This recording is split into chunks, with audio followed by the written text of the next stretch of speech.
एक बार फिर से रुख करेंगे बीएमसी चुनाव का, जहां पर उद्धव ठाकरे ने गंभीर आरोप लगाए। उन्होंने कहा है कि स्याही का निशान मिटाया जा सकता है, वो परमानेंट नहीं है। उन्होंने कहा है कि वोट करने के बाद उंगली पर जो स्याही का निशान लगाया जाता है वो दरअसल मिट जा रहा है, उसको त्याच्यानंतर दुबार मतदारांचे आम्ही गट्टीच्या गठ्ठे हे त्यांना दिले। त्याच्यानंतरही आज देखील काही ठिकाणी दुबार नोंदणीची नावं आमच्या लक्षात येत आहेत। काही ठिकाणी या ओळख बदलांचा चाललेला आहे, काहींची मतदान केंद्र गायब आहेत, शाही पुसली जाते। म्हणजे ही शाही वोटरची शाही नाही, लोकशाही पुसली जाते। शाहीच्या मुद्द्यावरती इलेक्शन कमिशननं असं म्हटलं की 2011-12 काय शाही पुसायचा? तुम्ही मार्गदर्शन करा किंवा कशाने करा, शाही पुसली कशी जाते आणि तुमच्या चॅनलवरती ते दाखवलं जात आहे।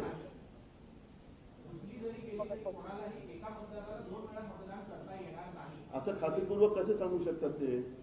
बरं, ज्या ठिकाणी दोन वेळा ज्यांचं नाव नोंदलं गेलेलं आहे तिथे ते हमीपत्र घेणार होते। अशी किती हमीपत्र त्यांनी आतापर्यंत घेतले?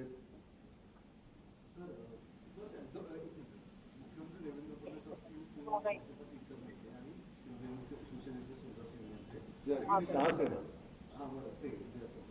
तर त्यांच्या सगळ्यांच्या नेत्यांचं असं म्हणणं की कालपासून तुम्ही ग्रुपिंग म्हणजे तुम्ही आणि राज ठाकरे ते ग्रुपिंग जो सूर लावताय तो पराभवाची मानसिकता दिसते, तुमचा पराभव होतोय। पराभव नाही, त्यांचं कुभाड जे आहे ते आम्ही फोडतोय। नाहीतर आम्ही एवढे ताट मानेने त्यांच्यासमोर उभे राहिलोच नसतो। त्यांचा जो काही एकूण दरोडा घालण्याचा प्रयत्न आहे तो आम्ही उभे राहिलोच नसतो। त्यांचा जो काही एकूण में आवाज उठा रहे हैं तो उन्होंने ये जवाब देना चाहिए कि जो इलेक्शन कमीशन के ऑफिशियल्स हैं वो क्या सिर्फ उनकी बात सुन रहे हैं? बीजेपी के मंत्री गणेश नाइक का नाम भी नहीं था लिस्ट में और वो 4 घंटे तक ढूंढते रह गए, बट वो उनका नाम उन्हें मिला नहीं वोटिंग सेक्टर पर। हरलेल्या मानसिकतेमुळे त्याने हे असले गैरप्रकार करावे लागतात। अगर इलेक्शन कमीशन के जो कर्मचारी हैं वो ठीक से अपना काम नहीं कर रहे हैं तो उन्हें उनकी ड्यूटी से निकाल देना चाहिए।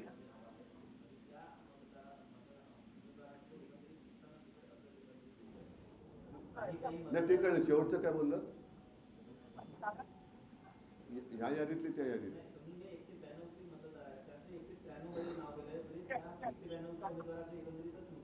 उमेदवारांचं भवितव्य नंतर पहिलं मतदाराचा अधिकार।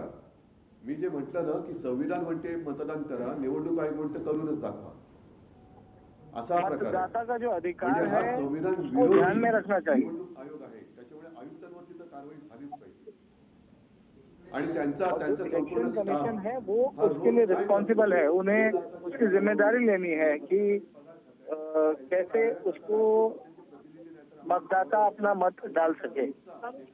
जनतेपुढे आणावं लागेल। आज काय केलं? नुसते बसतायत, काय करतायत? एवढ्या वर्षानंतर सुद्धा, एवढे दिवस होऊन सुद्धा तुमच्याकडे साधी नोंदणी नाहीये मतदारांची। नाही, कोर्ट वगैरे सोडा, आजचं काय करायचं? कारण हा प्रश्न त्यांना काय माहितीये की पुढे काय कोर्टात गेले की 4-5 वर्ष चालू आहे आपलं। आज इस प्रॉब्लम का क्या किया जाए? क्या आगे जाके हम कोर्ट में जाएं? पूर्ण आयोग म्हणतोय जर याच्यात आयुक्तांची जबाबदारी असेल तर आयुक्तांवरती पण झाली पाहिजे। असेल ते जे आयोग असतील, आयुक्त असतील, त्या आयुक्तालयाची माणसं असतील, जे कोणी असतील, मग त्याच्यात महापालिका आयुक्त असतील तर त्यांच्यावर सुद्धा, निवडणूक आयुक्त असतील तर त्यांच्यावर सुद्धा या सगळ्यांवरती कारवाई झाली पाहिजे। कारण तुम्ही लोकशाही मानता। महापालिकेचं असं म्हणणं आहे हा जो संपूर्ण किट येतो मतदानाच्या प्रक्रिया राबवण्याचा तो राज्य निवडणूक आयोगाकडून लागलेला आहे। मग आता याला उत्तर द्या ना तुम्ही, जे त्यांनी आता मला प्रश्न विचारला। म्हणतात की 150 जास्त जागा आम्ही ते सोडा, आजचं पहिलं मतदानाचं बोला। आतापर्यंत अनेक निवडणुका पाहिलेल्या आहेत, पैसे तर वाटलेले आहेत, चांदीची नाणी पण वाटलेली आहेत। हो, एवढा आला कुठून पैसा? वॉशिंग मशीन वाटलेले आहेत। वॉशिंग मशीन समजू शकतो ते भाजपचं आहेच। हो, मिक्सर पण वाटले। सगळ्या भ्रष्टाचारांना मिक्सर मध्ये टाकून मिक्स करतात भाजपमध्ये, त्याच्यामुळे त्यांनी मिक्सर पण वाटले। पण मिक्सर जरी वाटले, वॉशिंग मशीन जरी वाटली तरी जनता शून्य आहे। ते हे सगळे खडे आपल्या तांदळातले ते उचलून फेकल्याशिवाय राहणार नाही।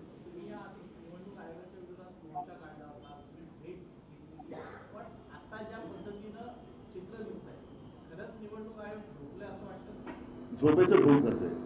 साहेब स्वतः तुम्ही मतदान केलं का?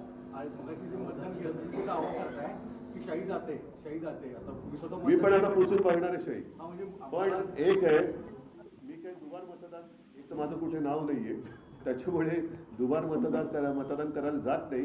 हा प्रश्न गंभीर आहे, तो गांभीर्याने घेतला पाहिजे. टीव्ही चॅनलवरती सुद्धा काही रिपोर्टर मला त्यांना खास ये एक बहुत धन्यवाद ही द्यायचे सीरियस की इशू ते है स्वतः और इसे डेमो देते. सीरियसली लेना चाहिए.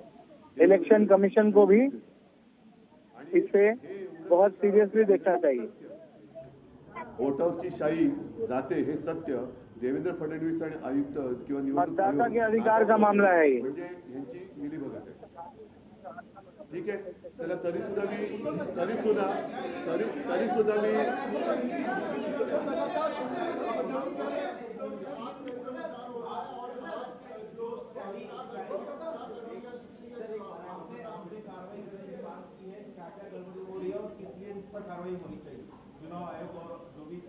शायद ये पहला चुनाव है जिसमें बहुत सारी शिकायतें आ रही है. मतदान के बाद जो इंक लगाई जाती है एक बहुत ही तुरंत वो निकाली जा सकती है. ये तो गंभीर है. और ये मुझे कुछ फोन भी आए और आपके टीवी चैनल पर मैंने देखा भी. इसका मतलब ये है कि चुनाव आयोग, और अगर मैं आरोप लगाऊं कि सत्ताधारी पक्ष है उनकी मिलीभगत है. बहुत सारे मतदाता ऐसे हैं कि उनका नाम उनको ढूंढना पड़ रहा है किस मतदार यादी में है. और स्वयं गणेश नाइक जिन्होंने कहा था कि टांगा पलटी घोड़ा फरार काय, तो उनका मतदान केंद्र ही फरार हुआ है. तो ये बहुत सारी गड़बड़ी इस बार दिखाई दे रही है. और अभी मैंने एक लेटर प्राप्त हुआ है. हाँ, ये देखो, सॅनिटायझर वापरून ये बांद्रा में हुआ है. अभी आपको ये इतना दिखाई नहीं देगा, लेकिन वो क्या सैनिटाइजर, नेल पॉलिश रिमूवर, तो चुनाव आयोग ने क्या एजेंसी ली है सैनिटाइजर और नेल पॉलिश रिमूवर की? तो ये तो सीधा लोकशाही की हत्या हो रही है. और दूसरी बात, वो जो लेटर है पोस्टल वोट, उसकी पेटी भी आज खोलने जा रहे हैं. तो ये सारी बातें देखें तो मुझे ऐसे लगता है कि चुनाव कमिश्नर जो है, आयुक्त जो है, उनके ऊपर कार्रवाई होनी चाहिए. और वो किस लिए पैसा ले रहे हैं, पगार क्यों ले रहे हो, सैलरी क्यों ले रहे हैं रोज इतने साल. मतलब अभी मुंबई कॉर्पोरेशन की इलेक्शन और साथ ही साथ अन्य जो महापालिका है उनकी इलेक्शन 5, 7, 9 साल के बाद होने जा रही है. 9 साल इन्होंने किया क्या, क्यों आपने पगार लिया है? और ये जनता का पैसा है. और अदरवाइज हमें हमारे पार्टी का एक प्रतिनिधि उनके कार्यालय ऑफिस में बिठाना पड़ेगा कि रोज क्या